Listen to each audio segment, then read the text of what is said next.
afternoon, everyone. This is Dr. Famuyiwa. I am so excited, giddy.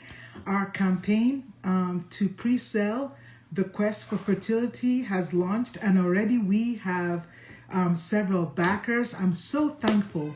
I need over the next few 72 hours, several people to go ahead and help us back this book, because the more people pre-buy it, the more books we can order, and I can even get hard copies, paperback, and Audible.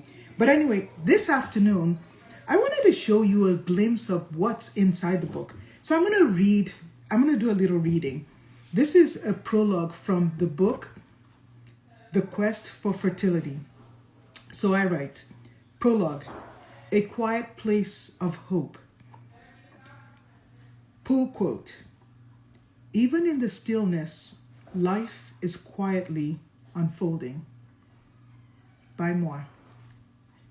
There's a small butterfly garden tucked away in Wheaton Regional Park, a place I've long considered sacred. It isn't grand or loud. It doesn't demand attention. You step into a soft netted enclosure, surrounded by blooms so vivid they almost seem unreal. Inside, monarchs and swallowtails drift lazily through the air, landing briefly on flowers. Or, if you're very still, gently on your shoulder before fluttering away. In my early years as a fertility specialist, I often wrote an unusual prescription for my patients. My prescription would read, 1 hour in the butterfly garden. It was simple but intentional. Sit quietly, breathe, notice the fragile beauty around you. Let yourself slow down long enough to feel the weight you've been carrying. And then let it go, if only for a moment. The patients who followed this small ritual always returned lighter. Some cried, some laughed softly at the absurdity of sitting with butterflies while grappling with their deepest fears. But almost all of them said the same thing. It reminded me that life is still beautiful, even when it feels uncertain. Fertility is like that garden. It's fragile but resilient. It requires patience, stillness, and care. And like a butterfly's brief pause on your shoulder, it reminds us that some of life's most meaningful moments can't be rushed.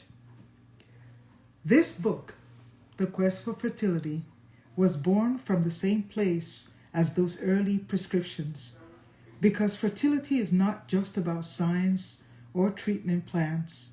It's about the human soul. It's about the quiet spaces where hope and grief coexist. It's about knowing that even in the midst of uncertainty, there is still beauty, still possibility, still another part forward. I'm going to read one of the stories from my book, and then the rest you're going to have to read in the book. It's a story about a patient I choose to call Estelle. Her name has been changed to protect her privacy. Estelle sat in my office, her expression composed. Her eyes betrayed a deep sadness. A neurologist in her early 40s, Estelle was the picture of success. From an early age, her African parents had encouraged her to seek the golden fleece. To those of you who don't know, in common colloquialism in Nigeria, for instance, this means to pursue excellence, to pursue education and achievement more than anything else.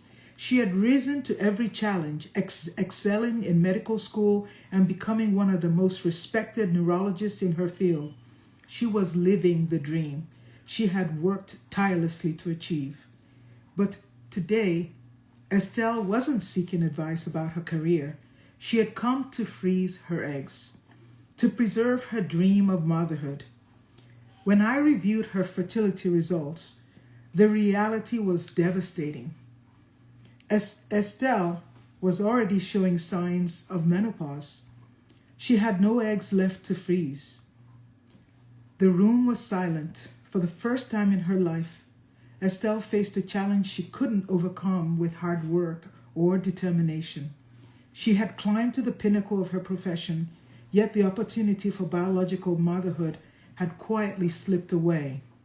Still, her story was not over. Together, we explored alternative paths to parenthood, options she had never previously considered. Her journey, though different from what she once envisioned, was still full of possibility and hope. So, and I go on, but that's just a very glimpse of the beginning of the book. So I'm going to be introducing you gradually to glimpses of some of the stories, both from real present patients and also historical figures. Now, I know my Nigerian followers out here would know, and if they don't, they need to look it up, who Efunsetan Aniwura is.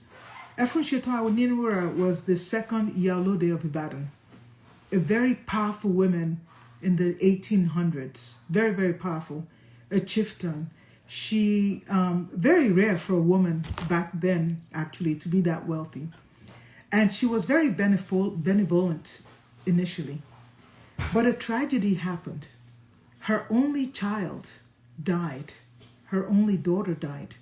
And everything spiraled afterwards.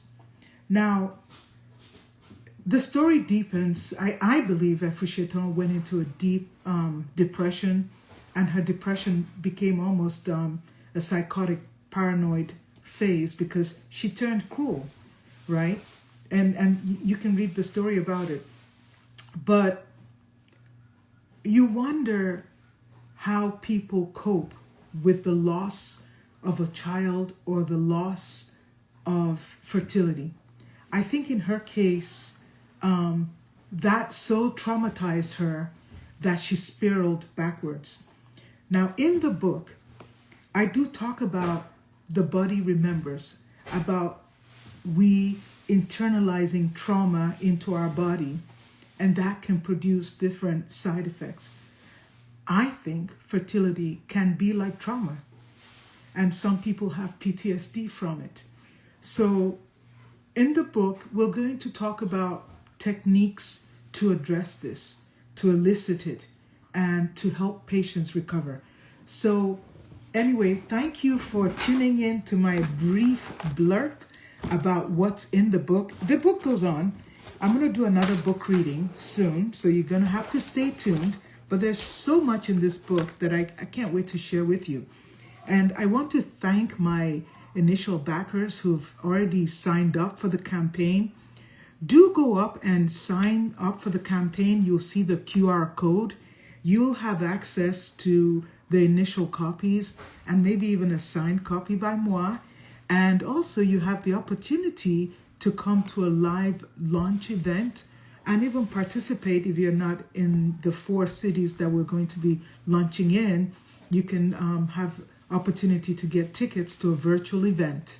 So I want to encourage everyone to please sign up for the campaign.